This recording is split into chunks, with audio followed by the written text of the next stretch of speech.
pagi pemirsa, kembali lagi di Hidup Sehat bersama saya Intan Somadina dan Dr. Haikal. Iya, Jumpa Dr. lagi Haikal. Intan. Halo. Dr. Haikal dan pemirsa, tadi kita udah sama-sama saksikan ya pola makan sehat di berbagai negara. Ternyata beda-beda. Dan salah satunya di Dr. Haikal, kalau di Indonesia tuh biasanya menghindari yang namanya minyak. Tapi benar nggak sih minyak tuh seberbahaya itu? Ya, sebetulnya minyak ini komponen penting kalau kita ingin menggoreng ya. Dan memang biasanya nih masyarakat langsung tahu jadi makanan ya tanpa melihat pakai minyak apa nih untuk memasaknya. Iya. Nah, makanya di tengah kita sudah ada Dr. Jolita, spesialis gizi klinik. Pagi Dok, apa kabar? Pagi Dr. Pagi, Haikal, Dokter. Intan, kabar baik. Dok, kita membahas tentang minyak Dok ya, minyak goreng. Nah, ini ada yang mengatakan, tapi Dok ya, sebelumnya kita lihat dulu di meja kita ada berbagai jenis minyak ya. Ada minyak jagung, minyak kedelai, wijen, dan sebagainya. Iya. Nah, semua ini minyak ini yang kita buat gorengan bisa Dok ya semuanya kita pakai buat menggoreng. Ada yang bisa, ada yang enggak. Ada yang sebaiknya tidak digoreng, Oh, tidak gitu. dengan suhu tinggi gitu. Ya, Oh, jadi beda-beda ya? Jadi contohnya gini, kan kalau kita bicara tentang proses yang digoreng, berarti kita bicara suhu tinggi. Betul. Nah, minyak itu tergantung sama berapa sih smoke points-nya dia. Smoke points itu adalah titik Didih. asap Oh, sedikit di bawah titik didih. oke. Gitu. Semakin tinggi titik asapnya, berarti dia semakin aman untuk menggoreng sebenarnya di pemasakan dengan suhu tinggi. Tapi kita ambil contoh, kan ada minyak kelapa nih. Iya. Minyak kelapa itu smoke points-nya di bawah 200 derajat. Berarti dia tidak boleh untuk menggoreng sebenarnya. Sebaiknya tidak digunakan untuk menggoreng, karena ketika dia digoreng, maka akan menghasilkan zat-zat yang sifatnya itu toksik. Tidak baik buat tubuh. Iya. Gitu. Jadi nggak semua minyak itu sebenarnya cocok untuk menggoreng. Iya. Oh, jadi harus pilih-pilih juga ya, Dr. Haikal ya, nggak semua misalnya kita merasa minyak A benar, minyak Iya. zaitun misalnya bagus, tapi kita pakai untuk menggoreng, ternyata smoke point-nya nggak boleh untuk itu. Jadi ternyata memang harus memilih juga ya dokter ya. Nah dokter, terkait dengan minyak nih dok, ini kayaknya excuse buat buat kita ya. Iya. Ini katanya tidak masalah mengkonsumsi minyak goreng karena tubuh manusia membutuhkan asupan lemak. Ini fakta atau mitos dok? Fakta. Fakta. Lemak Iya. itu kan masuk ke dalam kategori makronutrien. Betul. Kan makronutrien berarti kita bicara karbohidrat, protein, lemak. Iya. Nah, tetap kita butuh. Tetapi memang lemaknya kita pilih adalah lemak yang baik, lemak yang tidak jenuh gitu ya. Kenapa butuh? Karena yang pertama, lemak itu juga dibutuhkan untuk mengangkut vitamin-vitamin yang larut lemak. Apa ya? Apa tuh dokter? A, D, E, K. Wah, pintar dokter Haikal. Gitu.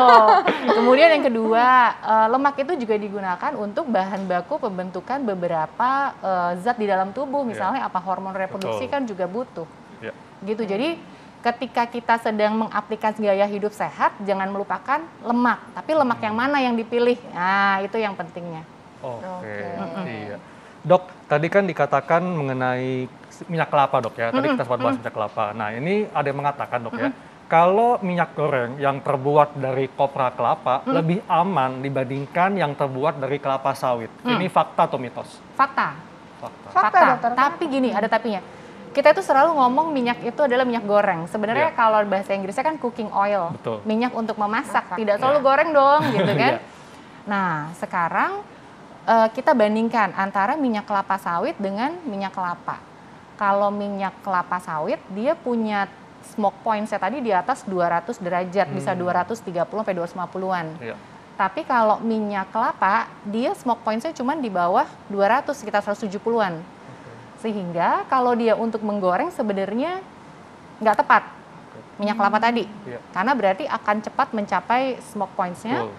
dan akan menghasilkan zat yang sifatnya toksik. Iya. Yang mana bisa berkaitan dengan penyakit jantung, kanker, stroke, dan lain-lain.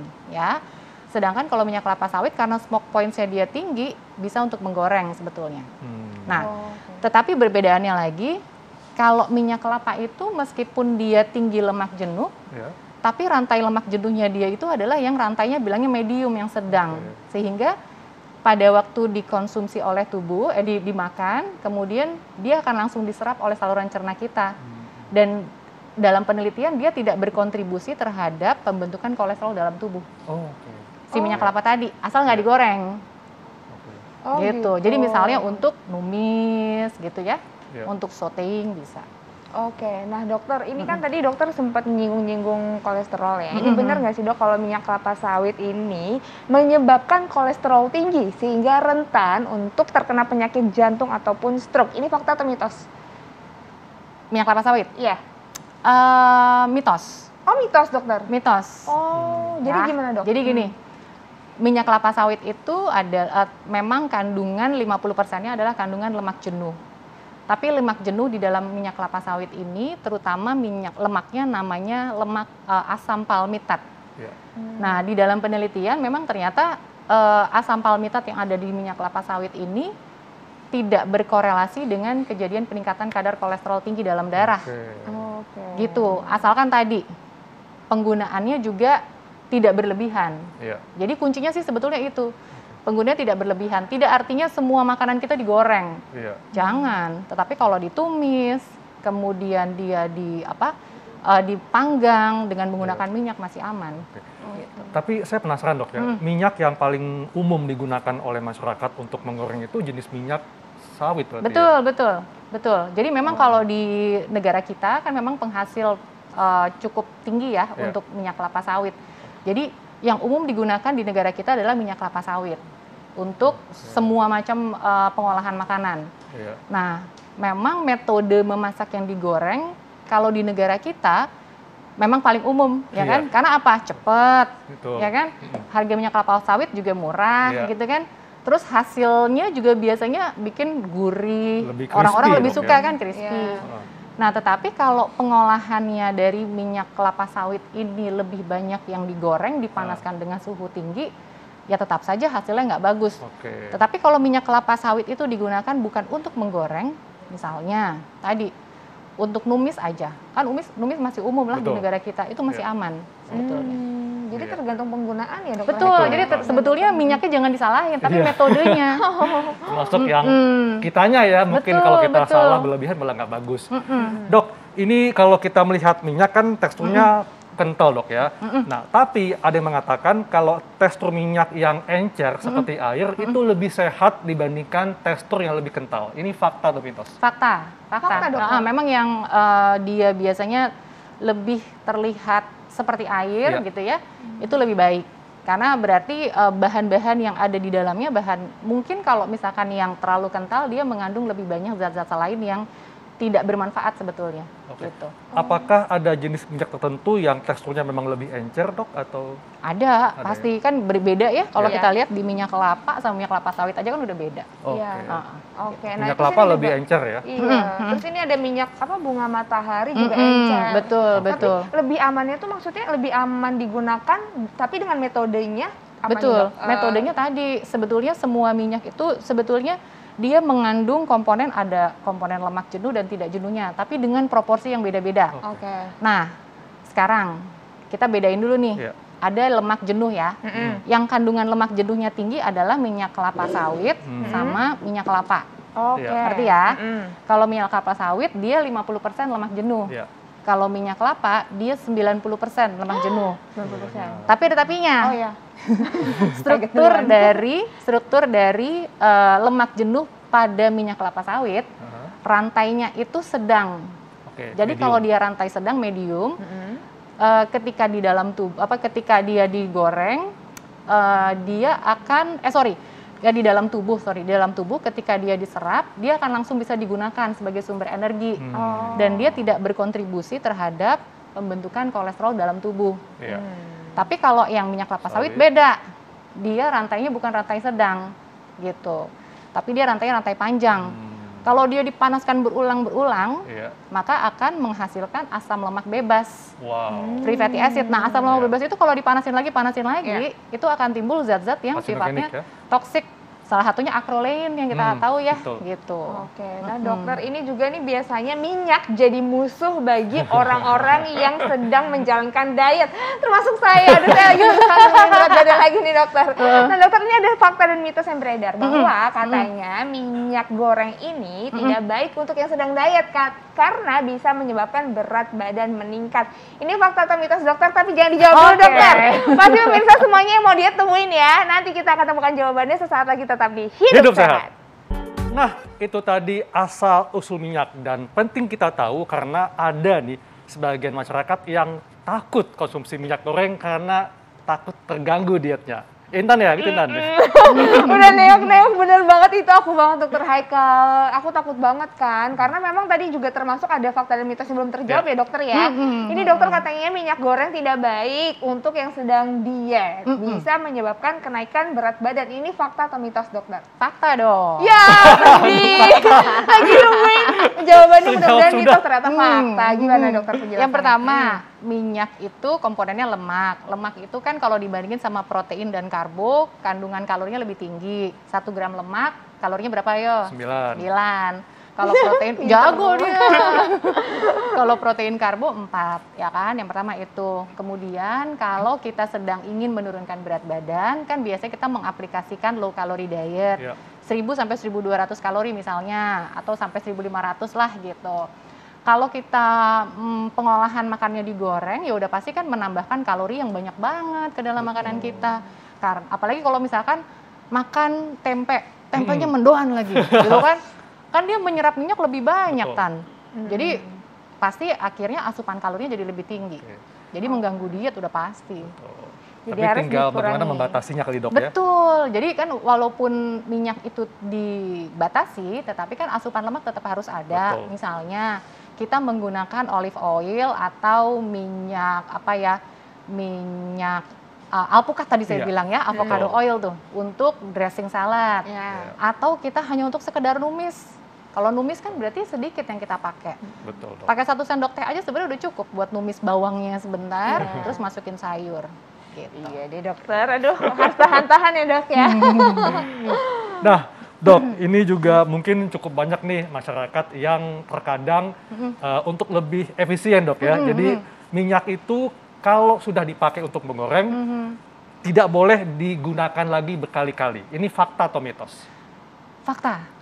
Fakta, dokter. Fakta banget. Jadi memang minyak jelantah ya. Kita bilang ya kalau udah dipakai berulang-ulang kan akhirnya jadi jelantah. Betul. Minyak itu kalau dipanaskan dengan suhu yang di atas smoke points-nya dia, lagi-lagi ya pasti dia akan menghasilkan zat-zat yang sifatnya toksik atau racun buat tubuh. Mulai dari bisa naikin kadar kolesterol sehingga akhirnya resiko penyakit jantung dan stroke meningkat, belum lagi kanker kayak gitu ya. Nah, berarti kita harus punya batasan berapa kali sih minyak itu masih bisa digunakan. Sebenarnya referensinya adalah nggak boleh lebih dari 2 kali, Dokter Haikal dan Intan. Jadi kalau udah 2 kali udah harus ganti. Harus ganti. Nah, berarti apa sih yang bisa kita lakukan supaya nggak boros? Karena 2 kali pakai terus mesti dibuang kan boros ya. Buat ibu-ibu pasti aduh sayang banget gitu. Berarti apa yang harus dilakukan? Batasi makanan gorengan. Mau nggak mau. Iya, Jadi benar juga harus sih. ada metode lain yang menggantikan metode goreng gitu. Karena namanya ibu-ibu pasti yang namanya ngumpulin minyak di dalam botol terus dibuang tuh sayang. Tapi sebenarnya sekarang kan banyak tuh badan-badan atau lembaga-lembaga yang dia bisa mendaur ulang minyak jelantah sehingga akhirnya berguna lagi buat lingkungan gitu loh. Oke, nah dokter ini kadang-kadang ya kalau aku nih mengakalinya, kalau makan goreng-gorengan tuh biasanya aku selalu tiriskan atau aku pers-pers dulu gitu ya, pakai tisu atau kertas dokter. Biasanya suka dialasin kertas gitu kan. Iya, Atau kalau plastik misalnya- ya? Iya, kadang-kadang juga ada plastik juga orang yang pakai. Cuman kalau aku biasanya nggak pakai plastik, kertas sama tisu. Nah ini ada fakta dan mitos yang beredar dok, bahwa katanya tidak baik meniriskan makanan yang sudah digoreng dengan alas tisu dan juga kertas dan juga plastik. Ini karena kandungannya akan terserap kepada makanan dan itu berbahaya. Ini fakta atau mitos dokter? Fakta. Kalau yang digunakan adalah misalnya kertas koran. Atau kertas ujian ya? Iya, biasanya kalau ada beli gorengan kan ada pontennya tuh dok. Karena kan tintanya itu kan bisa melekat ke situ ya. Kalau dan biasanya zat-zat kimia itu kan sifatnya nanti dia akan menumpuk. Tapi kita nggak tahu nih kapan mulai terjadi gangguannya gitu kan Tan. Tapi kalau misalkan dia hanya di bilangnya di pet dengan paper towel tuh, jadi memang tisu yang untuk di food grade gitulah, yang memang untuk makanan ya aman, boleh-boleh Oh aja. gitu. Nah terus kalau kertas mungkin kertas yang biasanya kertas makan itu ya dokter, Iya. ada kan yang untuk makan ya. Kalau plastik nggak boleh berarti? Jangan dong, sebaiknya setiap makanan yang dia dikemas dengan plastik, begitu sampai di rumah langsung diganti, jangan kelamaan di dalam plastik itu. Ya. Dok, ini kan di meja ada berbagai minyak dok. Kalau bisa kita urutkan manakah yang paling baik dan kurang baik? Oke.